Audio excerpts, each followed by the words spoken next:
Nosso tema hoje é: já estamos vivendo os tempos do fim?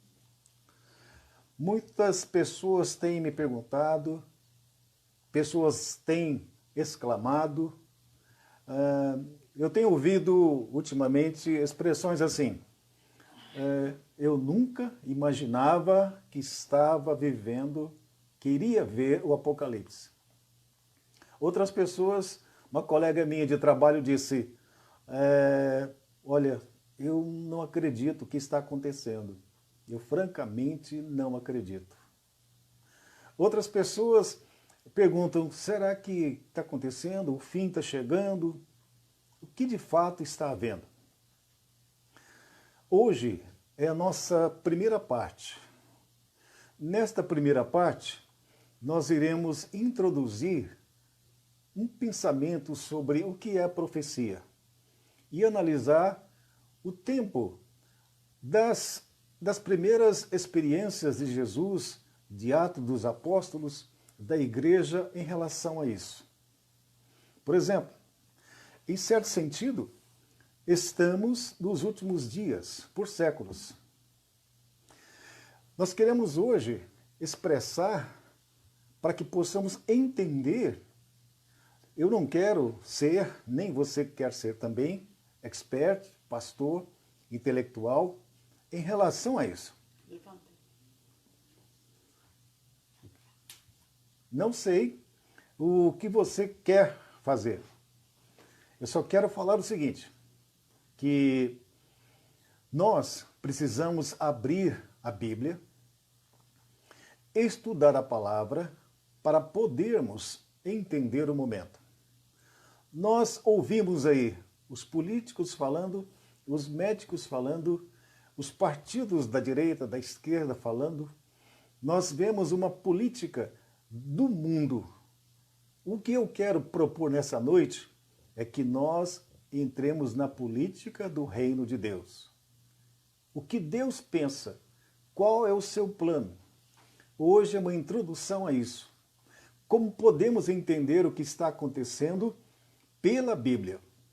Porque eu quero dizer para todos nós que se não for pela Bíblia, se não for compreendido pela palavra de Deus, jamais vamos entender o que está acontecendo. Não depende de homem algum esses fatos que nós estamos vendo hoje. Durante esses dias, na próxima live, nós iremos mostrar 5 sinais evidentes de que estamos no fim. Mas, em certo sentido, nós já estamos no fim dos últimos dias, por séculos. Por exemplo, Pedro, na sua primeira carta, 1:20, e também Hebreus 1:2, Pedro refere-se ao tempo que ele estava vivendo como o fim dos tempos. Se Pedro, há 2000 anos atrás, se referia a isso, ele queria dizer que a igreja inaugurou uma nova dispensação, quando o evangelho seria pregado a todo mundo. E esse evangelho iria se espalhar e Deus iria tratar o homem. Sabemos que Deus se manifestou ao povo de Israel, veio como um judeu, filho de Davi, nasceu em Belém, mas os seus não o receberam, como diz João capítulo 1. Jesus veio para os seus, mas os seus não receberam. Então Deus deu a todos o poder de se tornarem filhos de Deus, a saber, os que creem no seu nome. Paulo diz que nós, cristãos, nós gentios, nós que não somos judeus, fomos enxertados na oliveira. Fomos enxertados. Nós éramos ramo jambuzeiro, não pertencíamos à oliveira. A oliveira, sabemos, é um símbolo de Israel. Os gentios, hoje, foram colocados nessa videira. Jesus, nas suas manifestações, nos seus sermões, ele disse que ainda existia um povo que iria se achegar a ele, e esse evangelho seria pregado em todo o mundo. Um povo que não era judeu, mas era gentil. E esse povo iria crer, ia formar a sua igreja. Muito bem. Outra expressão que nós encontramos Paulo fala da igreja como aqueles sobre quem os fins dos tempos têm chegado. Se Paulo já falava isso, porque ele sabia que essa dispensação era uma nova maneira de Deus tratar o povo. E nessa dispensação que a palavra veio ao povo. João 1,14, que o Verbo se fez carne e habitou entre nós. Aquele Messias prometido chegou, só que os saduceus, os fariseus, o rei Herodes, eles não aceitaram, eles estavam despreparados, eles não estavam atentos a perceber que o Messias tinha chegado. Tanto é que Herodes mandou matar as crianças de 2 anos para baixo, para que numa dessa matança matasse Jesus. Mas Maria e José foram divinamente avisados e foram para o Egito em fuga, para que nada acontecesse. E depois disso, Maria e José voltaram para Israel. Veja bem, a palavra veio, Jesus veio na dispensação da graça. A palavra foi revelada. A salvação nos foi assegurada com Hebreus 9, 26, que a salvação nos foi garantida pelo sangue de Jesus. E também Atos 2, 16 e 18 diz que o Espírito Santo foi derramado. Veja, nós encontramos na manifestação lá de Pentecostes, quando o Espírito Santo foi derramado. O Espírito Santo veio conforme Jesus prometeu. E esse Espírito, as pessoas pareciam bêbadas. Alguns perguntaram, será que eles estão bêbados? Não, eles haviam recebido o Espírito Santo de Deus. E esse poder se manifesta até hoje. Até hoje nós temos o poder que foi dado pelo Espírito Santo naqueles dias, 2000 anos passados. Nós temos esse poder, ele está à nossa disposição. E, na verdade, nós estamos vivendo na era final, antes de Deus julgar o mundo. Só que Deus não é precipitado como nós. Aí perguntamos, mas por que Deus não acabou já com o mundo se o pecado está abundante, que a situação do mundo está assim?